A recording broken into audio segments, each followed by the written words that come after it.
جو پاکستان تحریک انصاف نے بلے کے نشان سے ایک طریقے سے دستبردار ہونے کی پیشکش کی ہے۔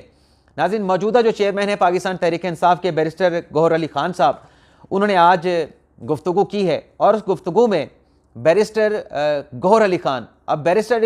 گوہر علی خان کوئی پیشکش کریں گے تو وہ خود سے نہیں کر سکتے، وہ جو بھی بولیں گے ان کے اندر سے بانی تحریک انصاف سابق وزیر اعظم عمران خان بول رہے ہوں گے۔ بیرسٹر گوہر صاحب نے کہا ہے کہ ایک تو ہم الیکشن کا بائیک آؤٹ نہیں کریں گے، دوسرا انہوں نے یہ کہا ہے کہ کوئی بھی انتخابی نشان ہمیں ملا، اس انتخابی نشان پہ اگر بے شک ہمیں بلے کے نشان کے علاوہ کوئی بھی انتخابی نشان ہمیں ملے گا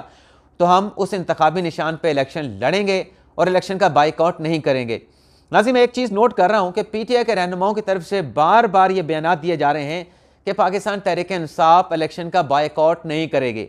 لیکن مجھے ناظرین تحریک انصاف کے ان بیانات سے